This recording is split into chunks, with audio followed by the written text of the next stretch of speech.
मुल्जिमान अरमगान और शराज के जिस्मानी रिमांड में 5 रोज की तौसी। तिब्बी मुआयना कराने का हुक्म। गवाह गुलाम मुस्तफा ने मुल्जिमान को शनाख्त कर लिया। कहा पुलिस का छापा पड़ा तो ऊपर से फायरिंग हो रही थी, हम अपने रूम में थे। तफ्तीशी अफसर ने इंकशाफ किया। अरमगान की तशद्दुद का शिकार लड़की मिल गई जिसका डीएनए कराना है। अरमगान ने शिकायत की कि उसे 10 रोज से वॉशरूम जाने नहीं दिया गया। अदालत ने कहा कि 10 दिन बाथरूम ना जाने वाला इंसान खड़ा कैसे हो सकता है।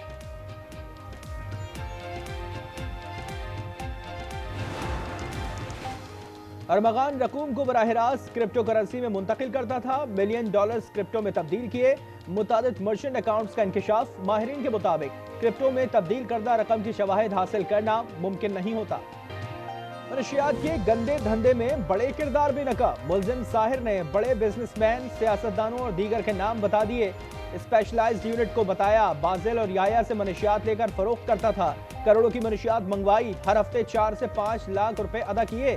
खुद तालीमी इदारों में जाकर मनशियात नहीं देते थे, ऑनलाइन ऑर्डर आते थे।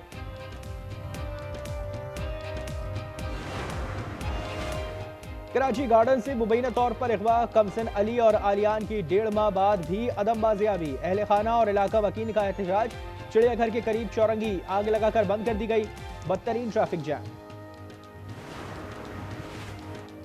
अबुधाबी के वली अहद शेख खालिद बिन ज़ैद अल नहयान इस्लामाबाद पहुंचे। एयरपोर्ट पर वज़ीर आज़म ने पुरतपाक इस्तकबाल किया। शहबाज शरीफ ने मेहमान की छतरी अपने हाथ में थामी।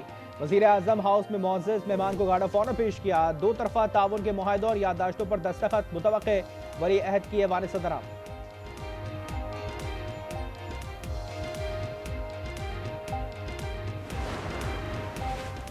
21 रुकनी शहबाज शरीफ काबीना में 15 से 20 वज़रा और मुशीरान की एंट्री। हलफबरदारी कुछ देर में होगी। जरा के मुताबिक हनीफ अब्बासी, तारिक फजल चौधरी, मुस्तफ़ा कमाल, अब्दुर्रहमान कांजू, सरदार यूसुफ, रुमैना खुर्शीद आलम, रजा हयात हिराज और बैरिस्टर अकील मलिक समेत दीगर के नाम शामिल।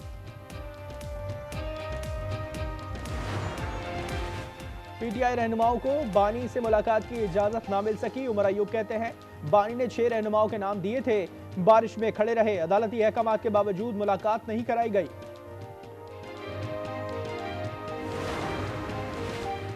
ऑपोजिशन की 2 रोजा ग्रैंड अलायंस कॉन्फ्रेंस इख्तिताम पजीर। दूसरे रोज बुकिंग के बावजूद इजाजत न मिलने पर शुरका होटल की दीवारें और गेट फलांकर अंदर दाखिल हुए। कॉन्फ्रेंस का इनेकाद ऑडिटोरियम के बजाय लॉबी में किया गया। बैरिस्टर गौहर का कहना है कि कॉन्फ्रेंस कामयाब हो गई, अब अवाम की आवाज को दबाया नहीं जा सकता। 2016 के बाद इन इदारों का कंट्रोल, इन इदारों का नज़्म नस्क MQM के हाथों से छीन कर सिंध के वडेरों और जागीरदारों को दे दिया गया। ये अगली किस्त है उस वाइट पेपर की जो इंशाल्लाह बाकायदा हम रमज़ान के बाद शाया करेंगे, अल्लाह ने चाहा इंशाल्लाह। सिंध में 16 बरस से बदतरीन हुक्मरानी है। फारूक सत्तार का रमजान मुबारक के बाद सूबाई हुकूमत के खिलाफ वाइट पेपर शाया करने का ऐलान। जवाब में शर्जील मेमन ने फारूक सत्तार को शोकदबाज करार दे दिया। कहा MQM की करप्शन से बल्दियाती इदारे तबाह हुए, ये लोग नफरत फैलाना चाहते हैं। फारूक सत्तार साहब की और उनकी पार्टी जो है उसका एग्जिस्टेंस इस वक्त है ही नहीं। वो चाहते ही है कि नफरतों की बात करें। उनकी सियासत अब और कुछ नहीं रहेगी। लोगों ने उनको हर तरीके से परख लिया। सिंध हुकूमत का खवातीन को मुफ्त पिग स्कूटर देने का ऐलान। शर्जील मेमन कहते हैं जिन खवातीन के पास मोटरसाइकिल चलाने का लाइसेंस होगा मुफ्त स्कूटर देंगे। मुफ्त पिग स्कूटर की कुरानदाजी हर माह होगी। मुल्क भर में बारिशों का धुआंधार स्पेल। वादी नीलम में 2 रोज से वक्फे से बारिश। पहाड़ों पर बर्फबारी। अस्तोर, मालकजबा, कलाम और बहुडंड में बर्फ की सफेद चादर। बलाई इलाकों में 2 से 3 फीट बर्फ पड़ चुकी। लाहौर, शेखुपुरा, मुल्तान में कहीं हल्की और कहीं तेज बारिश।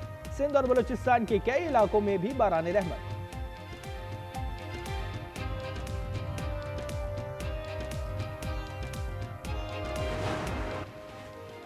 16वीं कौमी असम्बली का पहला पार्लिमानी साल मुकम्मल। मुतनाज़ा पैका कानून और 26वीं तरमीम समेत 47 कवानीन मंजूर। ऐवान ने 26 करारदादें मंजूर की। सदर आसिफ जरदारी 10 मार्च को पार्लियामेंट की मुश्तरका इजलास से खिताब करेंगे। नए पार्लिमानी साल के आगाज पर तनख्वाहदार और महदूद आमदनी के तबकात के लिए मराद का ऐलान मुतवक्किल लगाया।